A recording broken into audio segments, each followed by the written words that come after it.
Welcome, friends. This is Mike Williams, and please bear with me. I have a little bit of a cold and a little bit of laryngitis, and this is not a good thing for a radio show host. But in any case, welcome to the Sage Quay Radio Hour, your home for free and critical thinking. Tonight, my very special guest is Margo of Margo's Healing Corner. Margo has been on a spiritual quest since her teenage years. She's gone where few have gone to explore and discover the answers to the deepest questions of consciousness and our existence. This has led her into various esoteric areas, including meditation, contacting angels and guides, UFO contact, hypnosis, mind control, and much more. She was born a natural empath, unknowingly experiencing others' pain. She has since developed her own brand of spiritual healing using a combination of techniques including hypnosis, guided imagery, empathic abilities, and inner vision to aid in her clients' healing and transformation. She is also able to see and remove psychic implants and unwanted entities. Margo helps her clients face and remove blocks so they may achieve their goals in life. My discussion with Margo was wide-ranging and very interesting as we discussed star families, alien implants, spirit attachments, and shifting timelines. And so without further ado, here's Margo. Margo, welcome to the show, and I was wondering, as a new guest, if you can just give us a little bit of your background, how you got into hypnosis and how you got into the work that you're doing with the etheric and aliens and UFOs and the such. So if you can give us a little rundown, that would be great. Okay, thanks, Mike. I really appreciate being on your show. It's really exciting to be here also with another hypnotist. So we'll be able to share some things that people probably haven't heard before. As for my background, I was introduced to hypnosis when I was 5. I was hypnotized by accident. My brother used to bite his fingernails a lot, and my dad was interested in hypnosis and the alternative stuff, and so he took my brother to a hypnotist, and the whole family went. It was a stage hypnotist, and after the show, my dad had made an appointment to take my brother to this hypnotist to be hypnotized to stop biting his fingernails. And so we were all in the room, and I was sitting over on the side, and the hypnotist had put my brother into trance. And as soon as he put him into trance, he came over to me and lifted my arm, and it fell into my lap, and he said, "She's a very good subject." And so I got hypnotized by default, and I've always been interested in hypnosis and spiritual things, and trying to find the truth and trying to understand what's going on in this world. And it's kind of hard to do when you don't know what's happening and what's right and what's not right and what's true and what's not true. And I always kind of felt like I wasn't from here. I felt like I didn't belong with my family. I felt like things just weren't right. And I had my first UFO sighting when I was 19, and it was reddish-orange, cigar-shaped object that appeared in the sky, and it was descending at right angles and went behind the tree line. And I drove trying to find it, and I didn't find it. And then I had another UFO sighting a few years later, in which it was kind of a balloon-shaped object, like a helium balloon, and it was purplish and opaque, and it came over in the sky, and it didn't make any sound, and it came right over, and it took about 30 seconds for it to come over. And those were my first 2 conscious sightings. And then in 1985, I started taking pictures in which craft would show up in the pictures, but I didn't see anything when I was taking the pictures, but then they would show up. And they were pretty interesting, and that got me started on my quest to find out what was going on. And then in 1992 was when I started attending UFO conferences, and I started making contact with my angels and guides, and in making that contact, my star family started coming in, who are the Arcturians. And I didn't realize that that's all kind of together, because your star family can be guiding you just as well as your angels and guides. And so that got me on my path and on my journey. And then I when I was living in the Denver area is when I actually connected with a hypnotist who worked with contactees, and she regressed me to some anomalous events that I had where I would wake up with bruises or scratch marks, or would have had some missing time, or regressed me to some of these times when I had taken these pictures where the stuff had shown up in the pictures. And on every single occasion, every single hypnosis session, it was alien contact. And she actually regressed me to my time of birth to see if anything had happened then. And I was 2 weeks late being born. And at my time of birth, I was not inside the baby yet.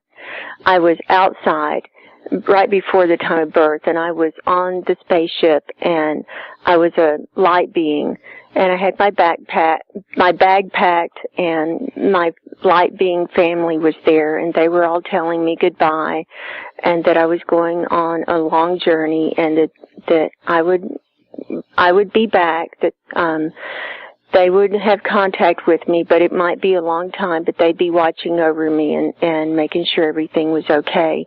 And I stepped into a chamber, and I beamed out, kind of like on Star Trek, and beamed in to the little baby being born. And I recalled all of that under hypnosis, and then the hypnotist says, right after I was born, she says, "How do you feel?" And I said, "It's cold and dark, and I don't like it here." Yeah.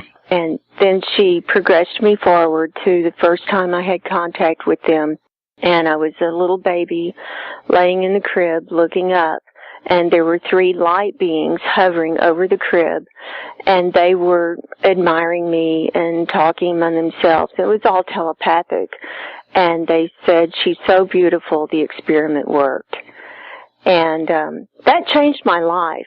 That really did change my life, to have those experiences and to recall them under hypnosis, because it helped put a lot of things together for me. And even though it was kind of like my world was turned upside down to realize all this stuff, and I pretty much lost all my friends and family while I was going through this journey, but I had to find out the truth and what the truth was for me. And for me, this was the truth. And it didn't matter what anybody else thought. And so I decided at that point that I wanted to become a hypnotist and work with the other UFO contactees and abductees to help them understand their journey and to understand what's going on, because a lot of people feel this way. A lot of people have these experiences and things that they can't explain, and it needs to come out. And we have the ability to find out for ourselves. And so that was the main reason that I got into this work, and it is my passion. It's what I love doing. Now, Margo, what's the difference between a star family and teachers and guides? Because I'm sure there are folks that are listening to the show wondering that. Okay, the star family is specifically the star group that you might come from. For instance, I come from the Arcturian star family. Other people might come from the Pleiadian star family. There's Sirians, there's Orions, there's a whole laundry list. And then the angels and guides are on a different level. I feel like the star family, they can also guide you, and they can act like angelic beings, but they're not actually the angels like I see angels. I see them differently, and I interact with them differently. And when I first started seeing the angels, they looked like angels to me with the wings and stuff. And the star families, they don't have wings a lot of times. Sometimes they do, but my star family doesn't. And I'll see them come in ships, and usually the angels don't come in ships. And I think it just depends on what you're trying to accomplish, as far as whether you're going to contact angels or guides or star family. You know, what's your goal? If you want to leave it open to the Creator to help guide you in that, then, sometimes they all come in at the same time. I've had that experience too, so. Well, now, then it sounds like the star families, they are another existence, if you will, whereas the teachers and the guides would be on a spiritual realm. Right. And the star family, they can be in another dimension. Right. And they might be coming through in another, you're like in an altered state, and that's why it's when you go into hypnosis, you can communicate with them, because if they're in another dimension, you're not going to be able to consciously connect with them if you're in 3D. So you have to change your frequency and reference point so that you can interface with them. And I do feel like they are interdimensional from different frequencies and other dimensions, but they are physical. But, if it's 5D or 7D, it's going to be a different frequency and a different kind of physicality than if you're 3D. Now, was your star family, were they human looking, or did they take on another form? They were humanoid. They look like white beings of light. They do have humanoid properties. They have a head and, the two arms and the hands. But the Arcturians that I've seen have 2 fingers and a thumb.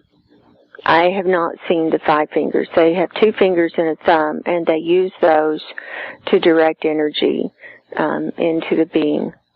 This is very interesting because what you're describing, and to the audience, Margo and I have not discussed this before.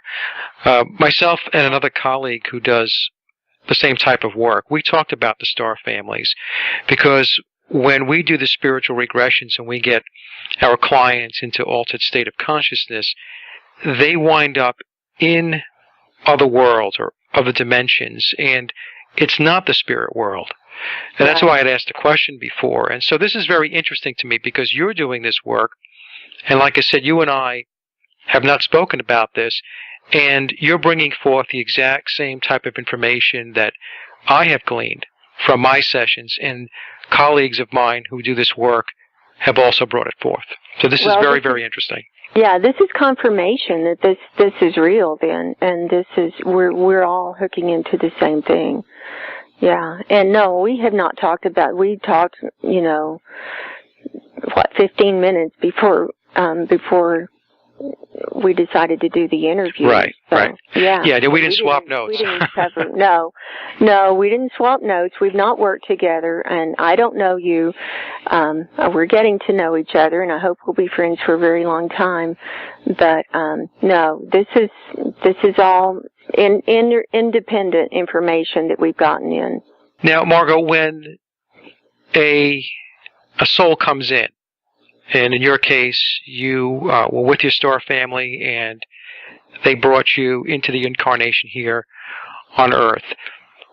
What is the purpose of incarnating and coming to Earth? I mean, I know the answer to that from my work, but I want you to be able to explain that to the audience, because there may be a lot of folks listening to this that are very new to this. Okay. Well, different people have different reasons for coming. My purpose is to come and bring light and bring that star energy and that Arcturian energy to this lifetime, and also to help others to realize their own divine connection and their path. Other people might have other things they need to accomplish. Some people think that Earth is a planet where we need to come and learn lessons and things like that. It's a hard planet. It's we've got to adjust. We have to learn what's going on here, and we have to learn to love each other and accept each other. And until we do that, we're going to be experiencing different things on our soul journey to eventually go back to the Creator and to become one with the mind of God. So I think the purpose of coming here is, it can have many reasons, and we also may be here to help the soul of the earth. The Great One is what I call her. in her mission, in her purpose. So that's just what I think about that. Well, we can talk about that some more in a little bit because there's a lot of work that has to be done here on Earth. Absolutely. Absolutely. Now, Margo, the question I have for you is, I read your website, and you have been a hypnotist for 20 years. Right. And could you explain a little bit about the hypnosis process as you take your clients into this journey, going into the spirit world, going back to their star families? How does that work?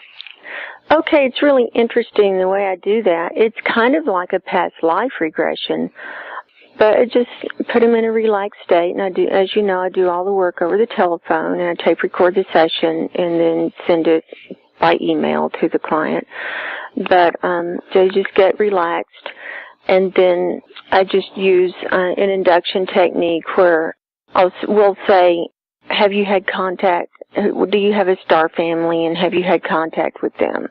I ask that question, and then I have them ask out loud, do I have a star family, and have I had contact with them? And that's them asking their own subconscious, do I have a star family, and have I had contact? And this is part of the work when I was working with contactees, and actually when you don't know where to go, when you don't know what to go back to, if you don't have a specific time or a place or an event, but you want to find out information, you can ask the question, and your subconscious knows things that have happened to you. And sometimes you'll get body sensations.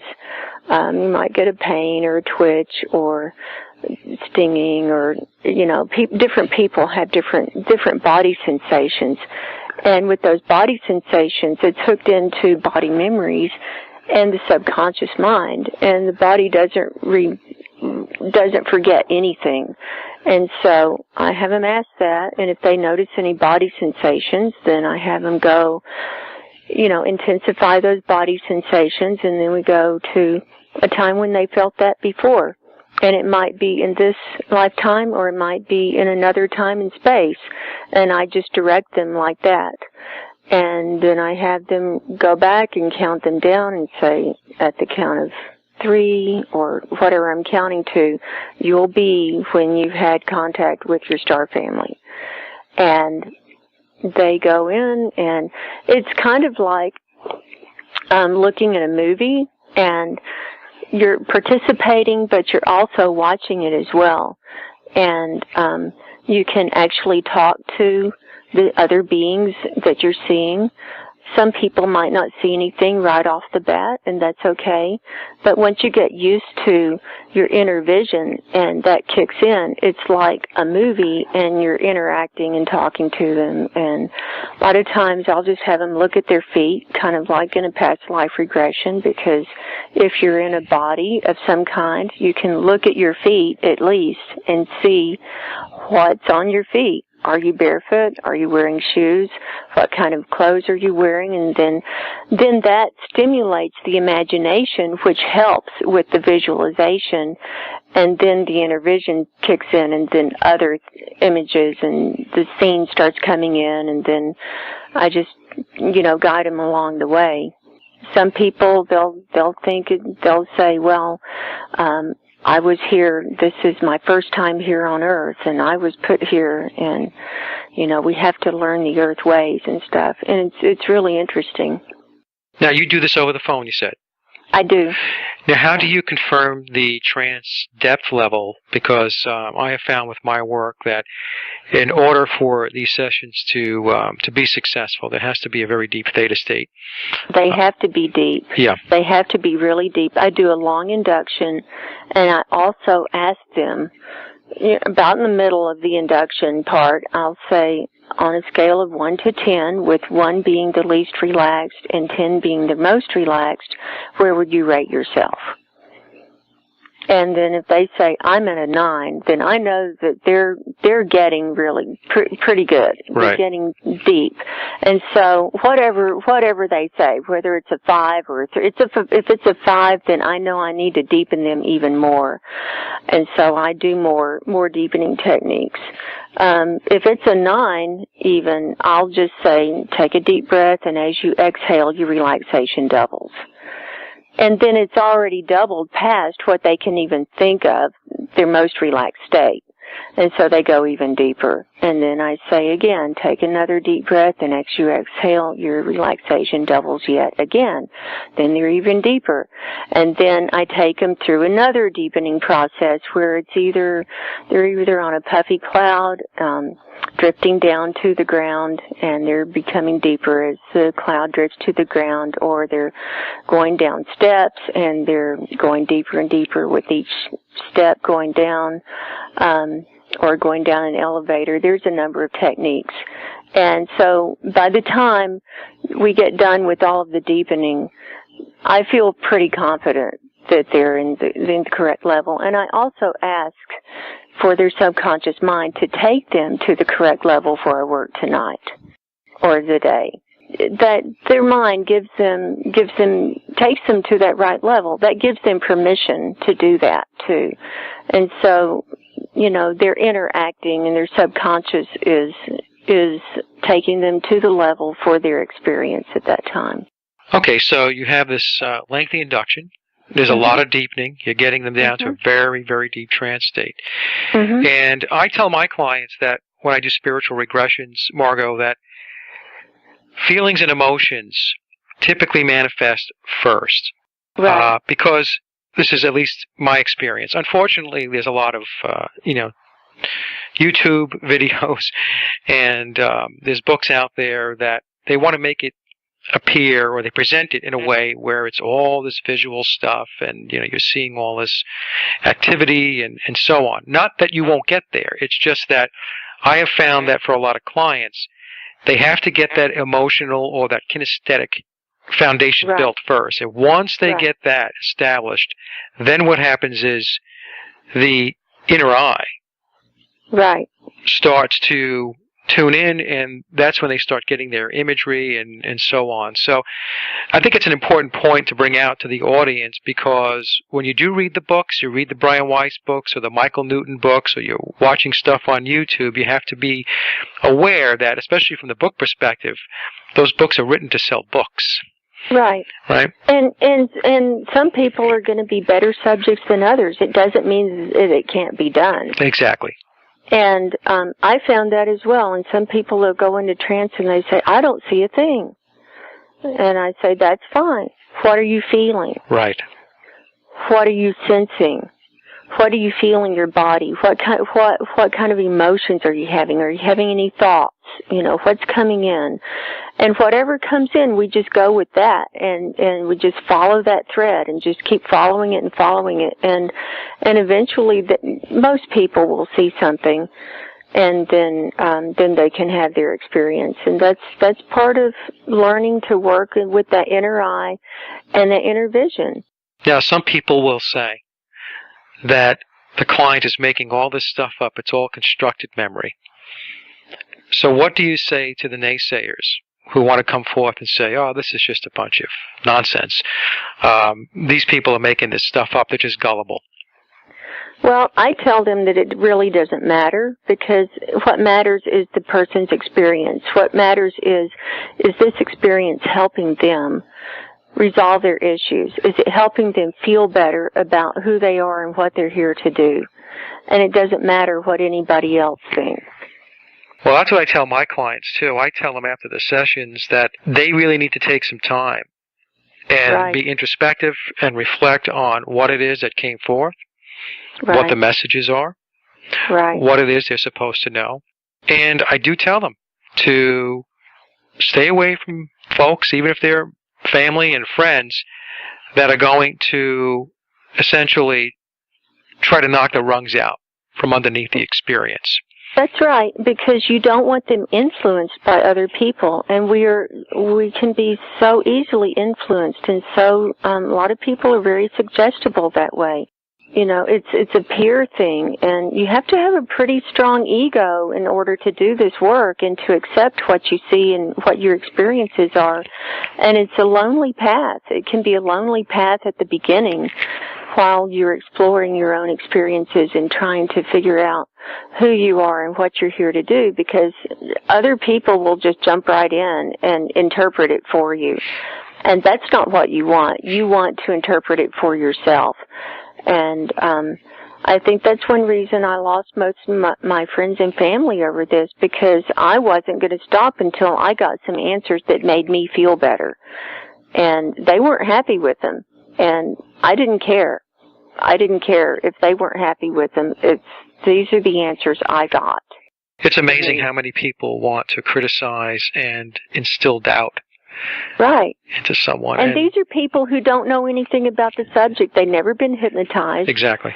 They've never done any research on it. They've just seen stuff on TV or on YouTube or something like that. And I find these are the most ignorant people, and they're the first to criticize. And I steer away from those people, and I try not to have those kind of people in my life at all. And so, if you have people like that, you might need to rethink who you want as friends and, what kind of contact you want to have. Yeah, what I tell folks who want to debate me, I don't debate anybody these days. I don't either. No, I don't either. I really don't. This is what I say to them. They'll learn that I do this type of work, spiritual regression, past lives, between lives. Mm-hmm. And then they'll want to, again, they want to debate and they want to tell me that it's not real. And then I'll say to them, okay, I'll tell you what. Let's make an appointment. I'll do a session free. You can get in the chair. Okay? Just come with an open mind. And let's do it that way, and let's see what happens. And how many take you up on that? None. Zero. See? Because they're not interested. No, they're not interested. They want to be content in their paradigm. Right. They don't want anything to shake up their reality, because if anything happens that they know they're going to have to change. Right. And they don't want to do that because they're happy with being the way they are. And they're fine. They think they're fine, and it's the rest of the world that's messed up. And it's interesting, like you mentioned, it could be a very lonely path, a lonely journey. It is. When you discover this and you become aware, because when you first become aware of it, it's very exciting, and you want to talk to people about it. You want to tell them, hey, listen, this is what I've discovered. This is what I've experienced. And boy, you learn real quick how people will just shut you down, and it takes time, though. What I tell folks is, look, because a lot of folks will come to me and say, it's really uncomfortable because I don't really have anybody I can speak to about this stuff. And people I do speak to, they look at me like I'm crazy, or they humor me.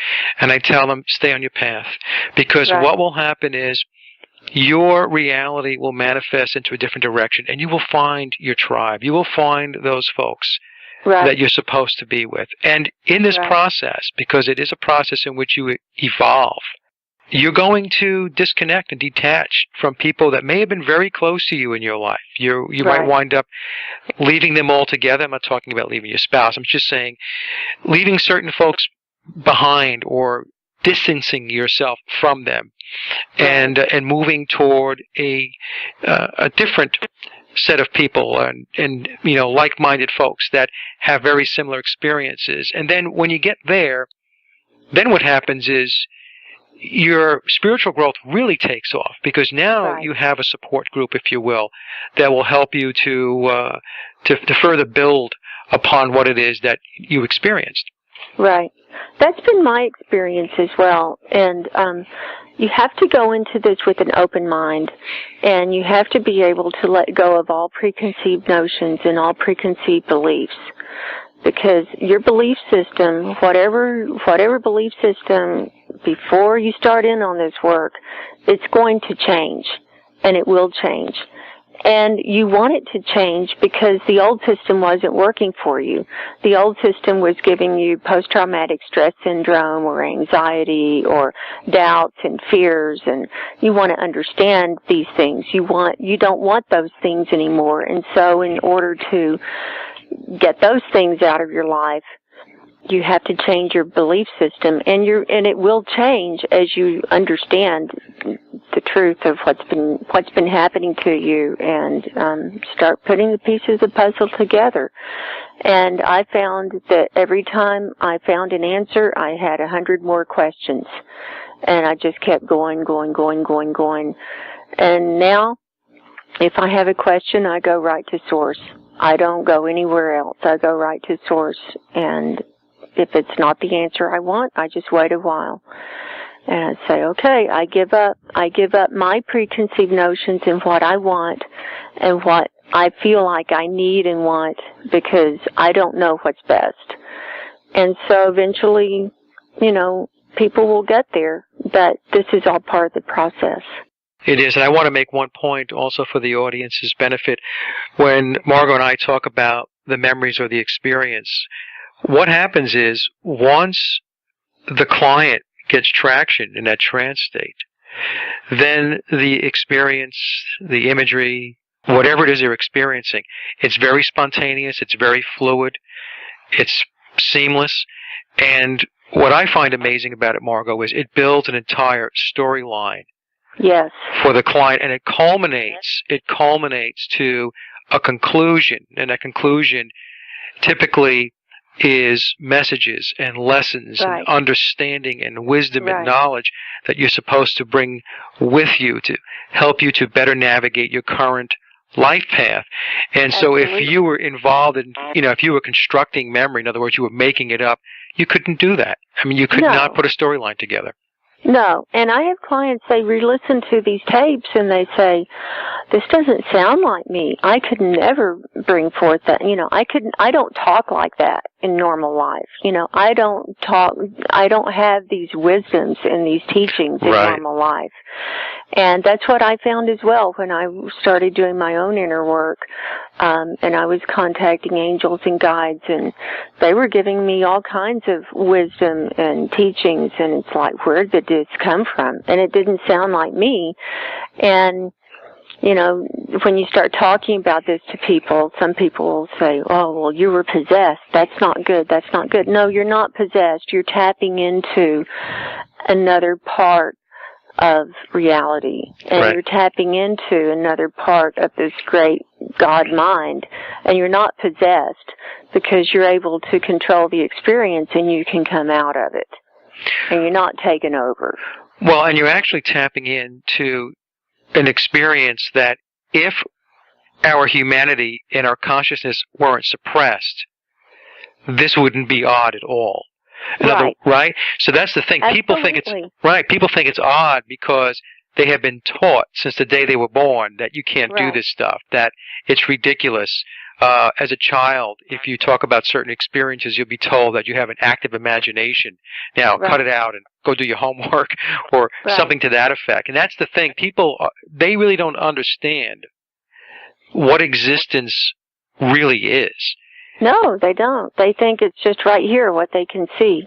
Yes. But it's not. It's so much more. And we are taught to unlearn these things. We come into this world being able to see spirits, being able to see energies, being able to communicate with the other realms. But at a very young age, we're taught that that's not normal, and we're shut down. And we're shut down by the food and the vaccinations and, right. All the other stuff, too. And so it's a long journey. And so the opening and the awakening takes many different forms, and it just depends on, how hard you want to work at it and how awake you want to become. But it never stops. It never stops. It just is an evolving thing. Yeah, you're on a good point. Maybe we could talk about this a little bit, because I think there's a lot of folks out there that they haven't connected these dots yet. Now, more and more people are, but there's still a lot of people that have not. When we talk about GMOs, vaccines, fluoride, the mind control that permeates virtually every aspect of life, what's going on there is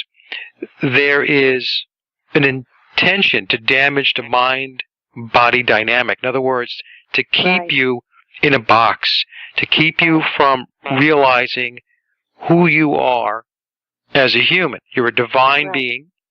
Right. And you do have spiritual abilities. You do have the ability to go into altered state of consciousness, to be able to connect back to the divine. But all of this stuff is being shut down. And it gets very disheartening sometimes, Margo, because I don't know about you, but I will go to the store and I will take a look around and take a look at the folks that, are in the store. And it's very clear to me that they're almost soulless. Right. There's a vacancy sign in their eyes. Right. And they have had their life force sucked out of them. Right. I mean, I don't want to get too dramatic about this, but do you see this also? I feel the same way. Yeah. No, I feel the same way. I feel exactly the same way. And I have friends that I talk to, and they feel the same way. And, we've been at the point of giving up. I mean, we ourselves have been in the point of giving up as to even try and help people or try to interact or try to talk to someone, because it's such a schism. It's such a large break from how I see the world and how they're reacting with the world, and it's like, what do you do? Yeah, I know. Sometimes I feel like I'm on the outside looking in. Like I'll read the what's going on as an example, the mainstream media, with all their propaganda and all the nonsense they have out there, and I feel detached from that reality. I don't feel like I'm a part of that reality. I don't even feel like that's my world. Yeah. And the only way I'm able to cope with this without getting too depressed to where I just want to lay down and give up is to create my world where I'm doing all that I can do for me and to help other people create a good world for themselves. Right. And that's all I know to do, because I don't want to get way too negative, but I think we're on a hospice planet. That's pretty negative, but and I've done hospice work, and it's not that bad, because it's the person's getting ready to leave. They're getting ready to leave their life that they've had, that they've struggled with, and where they feel like they've had so many failures. But I've sat with hospice patients and held their hand and talked to their angels and helped them cross over, and it's not a bad thing at all. In fact, it's a good thing. It's a good thing to get us ready for that journey. And maybe that's what we're doing here, is to get, if we can start on that spiritual journey here in this life while we're still aware in this 3D, then, we won't be so lost when we cross over.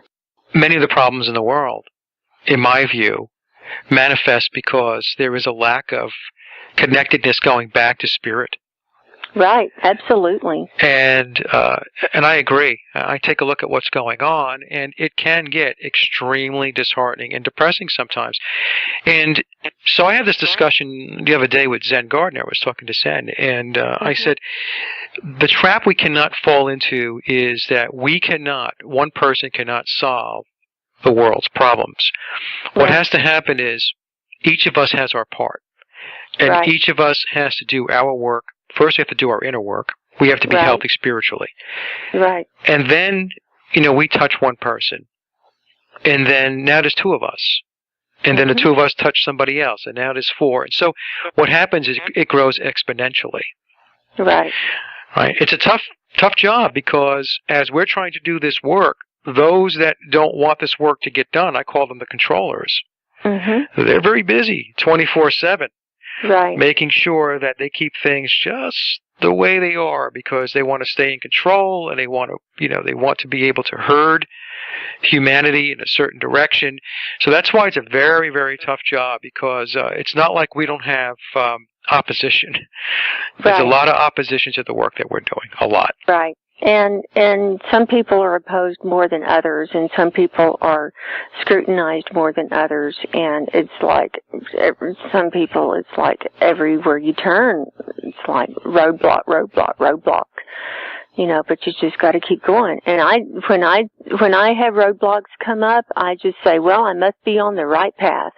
I must be doing something right. If they're that upset about me having this new idea or this new person I'm going to talk to or work with, if they're that upset that they're going to make me fall down or,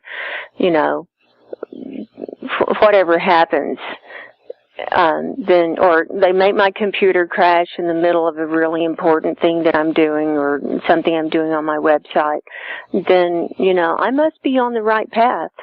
Right. Yeah, I've had that too. It just gives me more energy to move forward.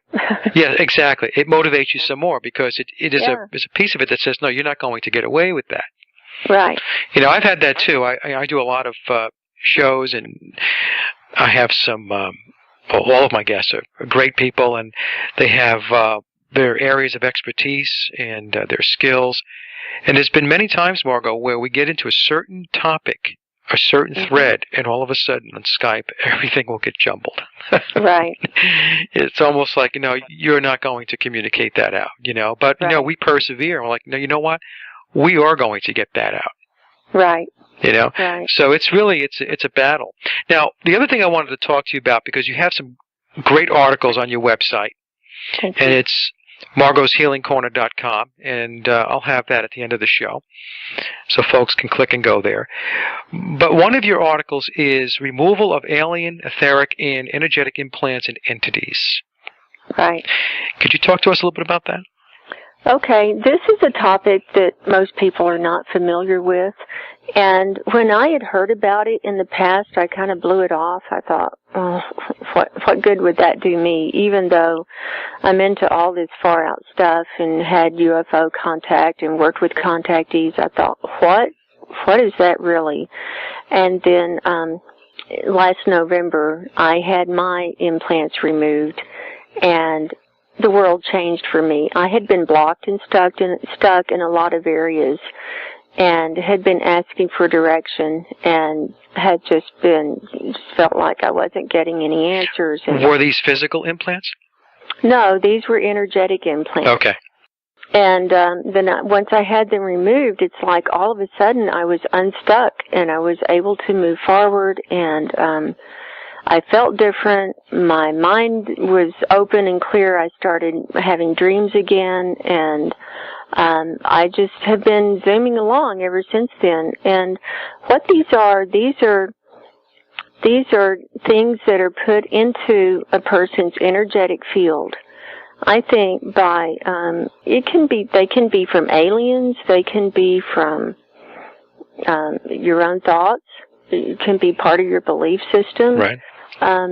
It can be from somewhere you've been, people you've come into contact with.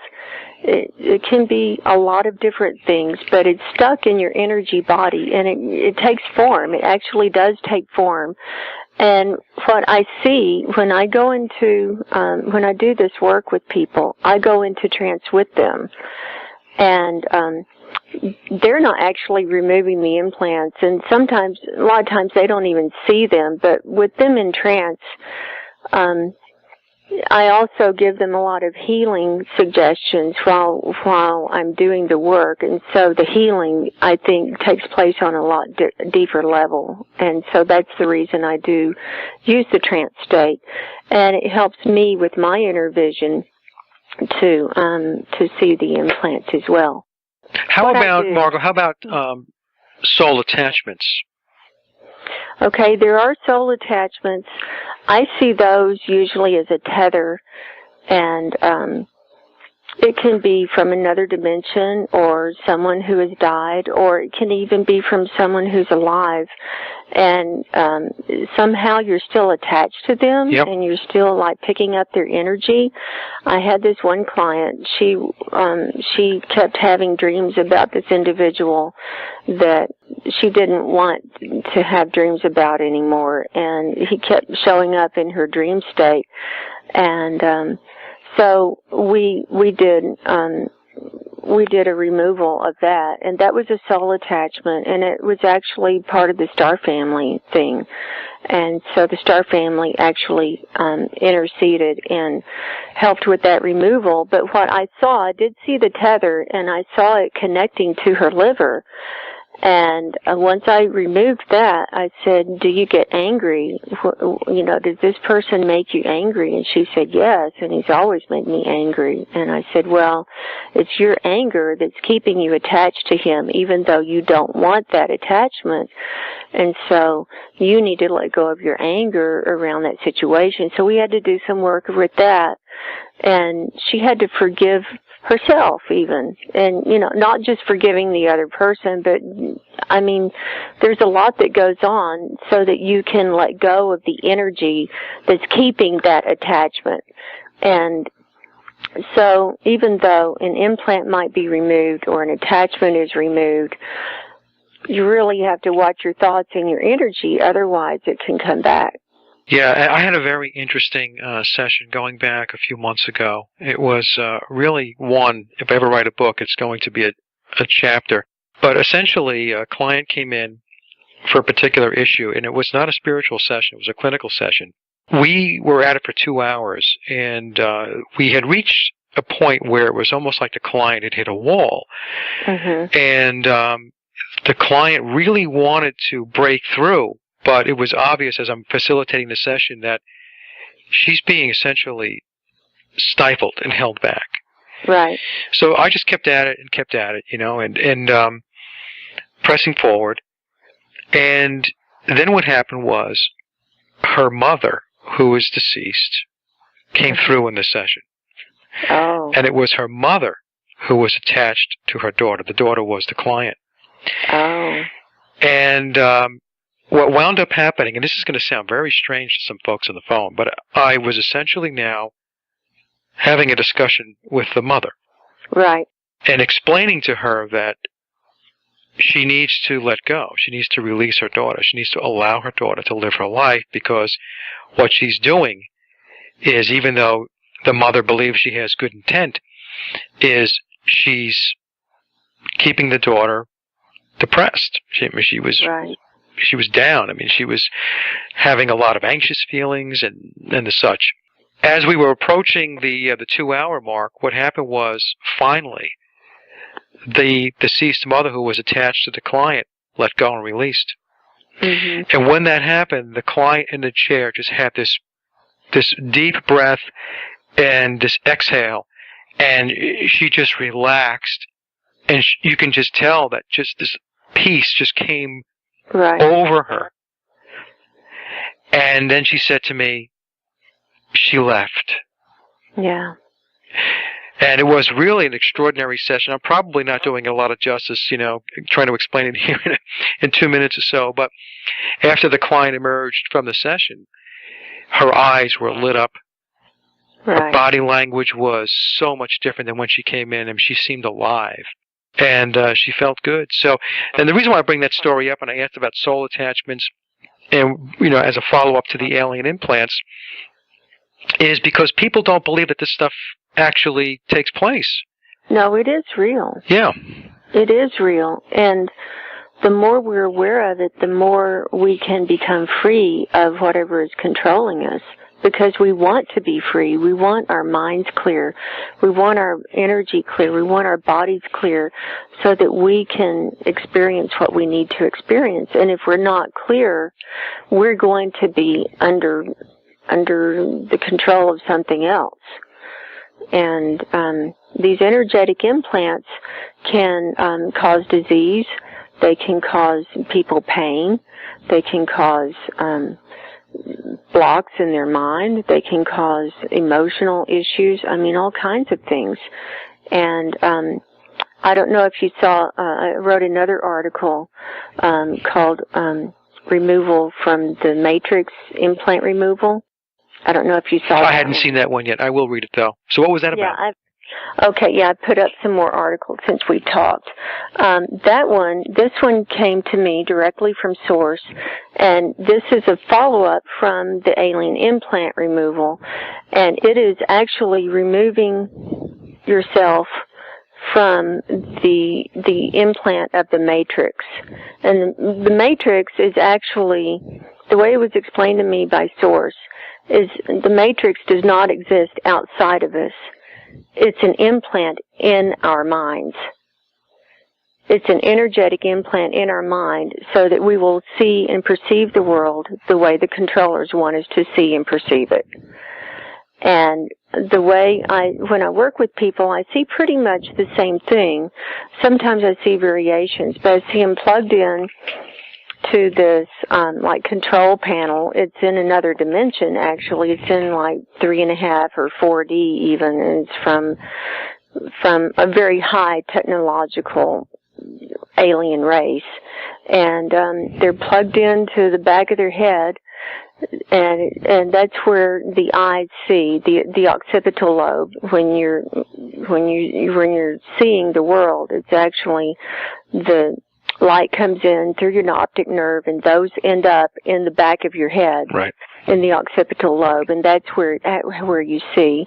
And so I see plugs coming in through the occipital lobe to control how we see the world, and I see plugs coming into the back of the heart to control how you feel about people and you know, your expression and love and things like that. And I see plugs coming into the hip area in the back to control your sexual expression and how we interact with people sexually, because that's a big one. And a lot of people, especially now, are getting into so many perverted areas with sex. And that's part of the matrix, that's part of that implant. And then I also see something covering the mind, covering the head to control the way we think.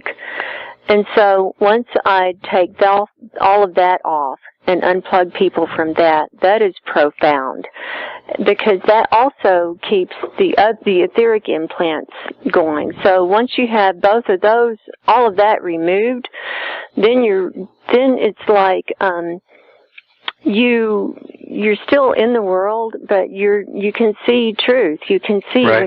when people are lying. You can see what's wrong. You can see. I had one client who said she felt like removal from the matrix was the most profound thing that had happened to her, because automatically she was able to see the inner workings of it. And it's like I can see what makes up the matrix, and I can look on television and see when people are lying, and I can tell what's wrong. And it's like you understand, and then you're not deceived. And that's profound, to be able to reach that level to where you're not deceived. Then you can start finding answers for yourself. It's interesting because people will ask me, because of the work that I do with the radio show and the blog, and they'll say, Mike, do you ever get concerned about addressing and approaching the issues that you do? And I say to them, you know what?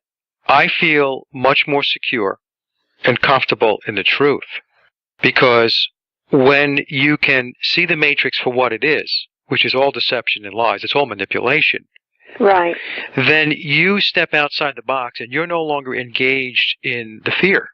Right. And everything else that goes along with it, the scarcity. Right. It's when you don't see it and you don't understand it, that's when life can be very difficult, challenging, and for some people almost miserable.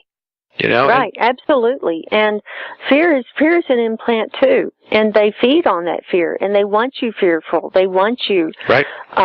Not knowing what to do. They want you confused. Because fear is opposite of love, and you know, in your mind you can't, and in your body you can't have two emotions and two thoughts going at the same time. You're either going to have one or the other.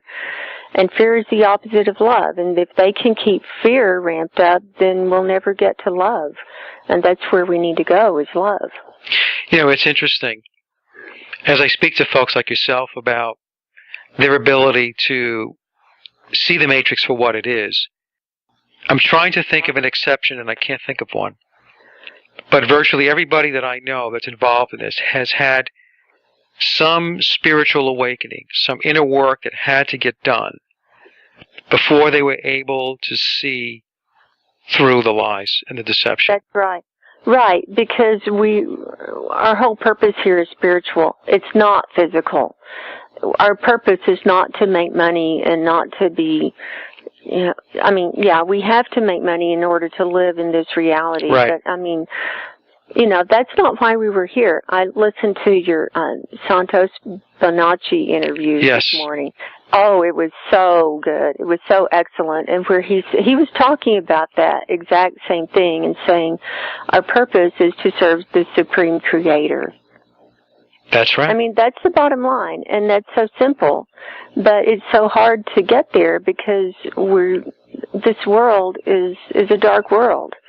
And it's controlled by the controllers and by the dark side. And I feel like we're infiltrators, coming in to bring the light and to help as many people as we can to bring their light forth and their divine. It is a dark world, Margo, and a lot of people they don't see it. They don't see it for what it is. In other words, let me see if I can put some examples around this. The whole fact that the world is based upon a system of commerce and consumption. Right. It is the furthest thing from spirit you can possibly get. You're so far from the mothership, it's not even funny. Right. And you're taught that the more money you make, the more of a person you are. Right. You're more of a human being than the next person. Right. Their guidelines for success are how much money you make, right. how big a house you live in, and how many and how many vehicles you have. Right. And how can you control people?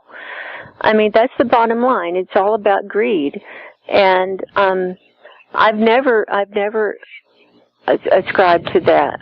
Subscribed to that. I never have, and I've never been able to fit into the system. And I've tried, and I've worked a lot of day jobs, and worked in the system, and it never works for me. It just never works for me because I'm so different. And so finally, I just said, I'm me. I'm me, and I have to do what I love doing and what I'm best at and what my gifts are. I have to develop my gifts and do this. And, I think that's for everybody. When they get on this spiritual path, it's such a rude awakening to realize that, we're not part of this world. And, yeah, we have to be here and we have to participate in order to do what we have to do. But it's wrong. I mean, this world is just wrong in so many ways. Yeah. I agree with you 100%. I mean, it's very wrong, and there are many, many souls that have incarnated here. My council of elders told me that many warrior souls have come into this existence down here because the warrior soul, they persevere no matter what. They keep going. You have to be. You have to be a warrior to withstand this, because if you're not a warrior, you won't make it. Right. You will not make it. And I was told that only the best, they only send the best, because otherwise you will not make it. You'll be torn apart. Yeah, it's very, very tough. And so, folks, really what we're saying here is that if you really want to be able to have an existence which is more fulfilling, where you're more comfortable in your own skin, then you're going to have to do your inner work. You're going to have to get connected back to spirit. You're going to have to get connected back to the divine. You have to understand what a human being really is. A human being is not what the controllers are making humanity. No. And I tell folks, Margo, that we live in a cartoon world. Right. Everything is so dysfunctional. And you talked about even the sexual aspect of it, which has become very perverse. And it has become very, very perverse. The sexual union is supposed to be sacred. Right. It's a sacred union. And the controllers have essentially, through their propaganda and their media and their porn, they have taken it and they have just relegated it to some, I don't even know how to explain it. I mean, just There's no love involved. No. None of that. It's just something that you do. And once they get into the perverse acts, they get addicted to it, and they can't get out of it. Exactly. It puts them on this high because it gives them this adrenaline, and it's like, wow, I can't believe I did that. And it's like, well, I got to do it again, or maybe I can think of something more perverse, or let's try this or that. And it's like, let's see how gross it can be. And it's like then they don't stop. Right. Then they cannot stop. They can't. And then that's where it's a real tragedy, because they've lost all their connection with God. Yeah. All their spiritual connection, and that's what the dark side wants. Yeah. And the dark side is doing a really good job. They're doing a good job of pulling people away. And I think that, the lines are being drawn, and it's either one side or the other, and it's not going to be anything in between. And now's the time to make your choice.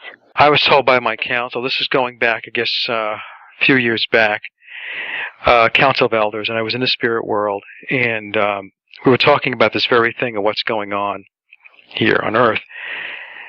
And they said to me that right now what's going on, it is an experiment, a grand experiment, to see if the collective consciousness of the souls that are here can get humanity up over the hump. So it's a big experiment right now to get the collective consciousness, because where the consciousness goes, that's the reality that manifests. Right. So that's why the controllers want to keep you in fear. That's why they want to keep you focused on false flags and terror and shootings and everything else, because that becomes your reality. That's what you get hunkered down in. Right. But if you shift away from that, that doesn't become your reality. And if you get a critical mass of collective consciousness flowing in the right direction, then what happens is their little game is over. The gig is up. But my counsel told me, and I haven't really told too many people this, they said it is a grand experiment and we're going to see if this could work. And I said in my counsel, I said, but what if it doesn't work? And they said, if it doesn't work, then what's going to happen is what's happened in the past. They're going to push the big reset button. Right. So I don't know if you have similar messages or understandings, but that's what I was told. Yeah, I've seen that it's like a dividing time. It's a division, and that we're in a really critical time right now, and we're reaching the tipping point where it's going to go one way or the other, and that really the timeline is going to shift, and it's going to split. And what I've been told by source, and other people have seen this too, is that when the timeline shifts, the dark side will take their part, and they'll be AI and have all these super soldiers and all this stuff, and they'll have a dead world. But the soul of the earth is going into this other timeline where the people who are of the right attunement and want to go, the humans with souls who have awakened, or on far enough along, they'll go with the soul of the earth and into this alternate timeline where we do create our own reality away from those controllers. But I also see a world where everything could just blow up. And, a part of me just says, hit the button. I want to be at ground zero. Let's go. Let's just get this over with. Yeah. Like, why do we have to suffer any longer? Yeah, my daughter was watching some show on Netflix, and I was not familiar with the show, so I said to her, so what are you watching? And she said, oh, Dad, it's about a show where a big asteroid hits Earth and wipes everything out. I said, we could only be so lucky. Yeah. Oh, was it Melancholia? Was that it? I don't know. I don't know. I was in the kitchen doing something, maybe making some dinner, and I was just poking my head in. I wasn't paying a lot of attention to it, but yeah, I'm so ready. I'm so ready to go. I'm so tired of being here, and tired of struggling, and tired of trying to deal with everything. And it's getting darker and darker, and the technology is just outrageous, and I just don't know. I don't know. The only hope I can see is people wake up, and we've just got to wake up, and that's our only way. That's our only hope is spiritual awakening. It is, and I have a little story for you. I'll Okay. tell this, and let's see if you know anything about this. Yeah, we need to lighten the mood a little bit. No, we're doing fine. We're doing fine. Okay. Believe me, there's a lot of folks that feel the same way we do. Are you familiar with the Mandela effect? I am. Okay. Well, I'm one of those people that remembers people dying before they died again. Right, the different timelines. Okay, yeah. So about 3 or 4 years ago, a good friend of mine sent me a link to an article on Before It's News, and it was about this phenomenon where people remember people dying before they died again. So as an example, right. The Mandela effect is called the Mandela effect because there are people that remember Nelson Mandela dying prior to Nelson Mandela dying, like I think it was maybe 2 or 3 years ago. Right, yeah, he died a long time ago. Right, I remember that. I remember Nelson Mandela. That. Yeah. Right. Here's another one for you. So I'm reading this article, and it says, now some people, they remember Kirk Douglas dying, but Kirk Douglas is alive. And I said, Kirk Douglas is not alive. I remember Kirk Douglas dying, and I remember the funeral taking place out in L.A., and I remember Michael Douglas coming out of the services just bawling, just he couldn't contain himself. He was crying, his father passed away. So, I'm reading this article, and then as I'm reading it, I go on to the internet. I'm like, what? This is a bunch of nonsense. Of course he's dead. I go on, and he's alive, and he's blogging out in California or something. I could not believe it, Margo. I couldn't believe it. And then they mentioned Helen Thomas, who was one of the lead journalists for the White House. And I remembered the headlines on a newspaper way back when, which said that Helen Thomas passed away. She died. And then, of course, Helen Thomas, she died again. She didn't die when I thought she died. She died much later on. The same thing with Richard Chamberlain. So this is a very, very interesting phenomenon because it speaks to, in my view, just a theory, that they're playing with the timelines. Right. Right, that they're manipulating the timelines. What are your thoughts on that? Well, my thoughts are absolutely, and they can remote view the future and see, how a certain event is going to play out, and then they don't want it to play out that way, so they'll go back and manipulate the past. And when that happens, we're flipped into another timeline. Yep. And so in the new timeline, that person didn't die at that time. But most people don't remember that because maybe they're not all humans with a soul. Maybe they're AI. Maybe they weren't awake enough. Maybe they weren't of a certain frequency to have that awareness. I've had situations where I'll go in a store and everything is different. I was there like a week ago and it's like everything has been moved around in the store. And it's like, what happened? Oh, well, we changed this like 3 months ago. It's like, no, you didn't. And I remember I went hiking in one of my favorite hiking places, and I had been there, I don't know, 3 or 6 months before, and I went, and it had all been developed into parking lots and hiking trails and, porta potties, and they can't do that in 6 months. Yeah. I'm sorry, you cannot do that in a national forest in 6 months.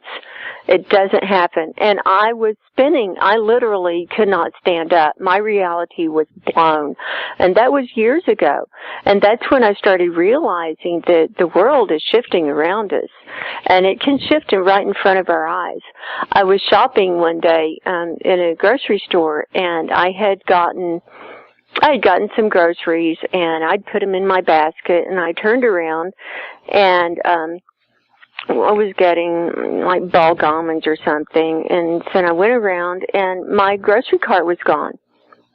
My cart was gone, and in place of my cart was like somebody's cart with all this junk food in it. Yeah. That's not my cart. Yeah. And I went looking all over the store for my grocery cart. It was gone. Yeah. And I had to start all over. I swear, I mean, this stuff happens to me all the time. All the time. We're jumping around, timelines shift, timelines change. I've had instances where when I was working a day job, the people I was working with, they would be different. They would be different. They wouldn't have remembered things that, cases we had worked on or things we had talked about, and they would look different. They would act different. I would have the paperwork there, but they would say, well, no, that didn't happen. And then I'd say, well, but it happened in my world. But it didn't happen in their world. And the people can be different. They can look the same. And I've had times where I might lose touch with some of my friends and family for 3 or 4 months. It might have been a while since I've sent an email, and it's like, well, I haven't talked to them in a while. I haven't written them so I'll email them, and we pick back up, and it's like, well, maybe, and it was in a time when I shifted, and then the timeline shifted again, and maybe during that time when we were not in touch, they weren't in my timeline. Yeah.